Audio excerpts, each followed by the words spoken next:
হয়েছিল? সিয়াম কখন ফরজ হয়েছিল? আল্লাহ রসুল তো নবুয়তি 10 বছর কাটালেন কোথায়? মক্কায়।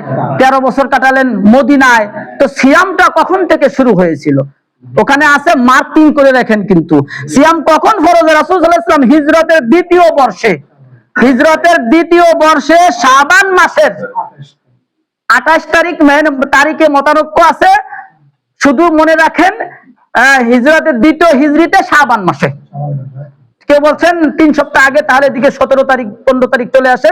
এই মতভেদের দিকে দেখা যাওয়ার দরকার নাই। দ্বিতীয় হিজরিতে শাবান মাসে কি হয়? সিয়াম ফরজ করা হয়। দিনটা ছিল সোমবার, ইত্যাদি মতভেদের উপরে আমরা এখানে রাখলাম।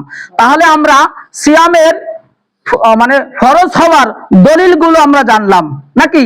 সামনে ইনশাআল্লাহ আরো সিয়ামের ফজিলত, গুরুত্ব এবং সিয়াম না রাখলে কি শাস্তি, ওখান থেকে এটার পূর্ণাঙ্গতা পেয়ে যাব ইনশাআল্লাহ। গুরুত্ব আলোচনা করলে আমরা পূর্ণাঙ্গতা পেয়ে যাব। তো উপরে একটি আয়াতে অনেকের প্রশ্ন আসতে পারে। উপরে একটি আয়াতে আল্লাহ তাআলা বললেন যে তোমাদের উপরে সিয়াম যেমন ফরজ করা হয়েছে, পূর্ববর্তীদের উপরও সিয়াম ফরজ ছিল। এই ব্যাপারে আমাদের একটু নলেজ জানা দরকার। এই ব্যাপারে পূর্ববর্তীদের উপর বলতে এখানে মুফাসসির ইকরাম বলেছেন, বিশেষ করে ইবনে কাসির রাহিমাহুল্লাহ, তিনি বলতেন সেটা হচ্ছে হুম আহলুল কিতাব।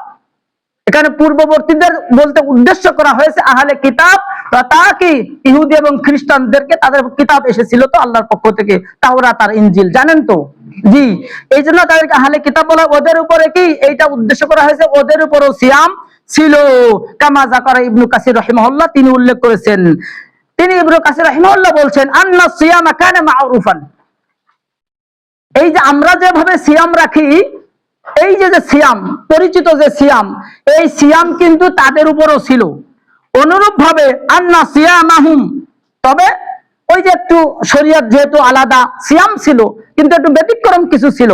আন্না সিয়ামাহুম কানাল ইমতিনাউ আনিল আকলি ওয়াশ শুরবি আবিল জিমা'i বাদান নাওম, একটা জিনিস ওদের উপরে কঠিন ছিল, ঠিক আছে? সেটা হচ্ছে তাদের উপরে, ইবনে কাসির রাহিমাহুল্লাহ বলছেন, সিয়াম ছিল কিন্তু যদি কেউ মাগরিবের পরে কোনো কারণে ঘুমিয়ে যায়, তাহলে আর রাতের মধ্যে কিছু খাইতে, পান করতে, স্ত্রীর কাছে যাইতে, মানে স্ত্রীর সহবাস করতে পারতো না। পুরো রাত থাইকে পরবর্তী দিনেরও সিয়াম পালন করতে হইতো। এভাবেই তাদের শরীয়তে এরকমটা ছিল। তবে তাদের উপরেও এই রমাজানের সিয়াম, রমাজান মাস কিন্তু শুধু আমাদের নবী থেকে নাকি আরো আগের থেকে? কবে থেকে? আসমান জমিন সৃষ্টির শুরু থেকে আল্লাহর কাছে মাসের সংখ্যা কতটি? 12টি। তো যাই হোক, আহলে কিতাবদের উপরে এই রমাজানের সিয়াম ছিল। এই সিস্টেম একটু ভিন্ন বললাম, কিন্তু সুম্মা গায়্যারু, তারা তাদের উপরে যে সিয়াম ছিল রমাজানের, এইটাকে তারা বিভিন্ন প্রকার তাদের ইচ্ছা মতো পরিবর্তন করে ফেলেছিল। এমনিতে তো তাদের শরীয়তকে তারা অখণ্ড রাখে নাই, তারা পরিবর্তন করে ফেলেছে। তো আমরা ওই শব্দের ব্যাখ্যাটা জেনে আসলাম যে তাদের অন্যদের উপরও সিয়াম ফরজ ছিল। এইটা বলার আল্লাহর উদ্দেশ্য হলো এখানে দুইটা। একটা হলো যে সিয়াম এত কষ্টকর ইবাদত, তোমরা এটাকে মনে করো না যে তোমাদের উপরে শুধু চাপাই দিয়েছি। এই দিকটা ওলামা একরাম বলছেন, এই দিকটা হালকা করার জন্য আল্লাহ তাআলা এটা আমাদেরকে জানাই দিলেন তাদের উপরে ছিল। দ্বিতীয় আর একটা হিকমা এখানে রয়েছে, সেটি হচ্ছে সিয়ামের কত গুরুত্ব, সেইটা বোঝানোর জন্য আল্লাহ তাআলা এখানে বললেন তোমাদের উপরে শুধু নয়, তোমাদের পূর্ববর্তীদের উপরেও সিয়াম ফরজ ছিল।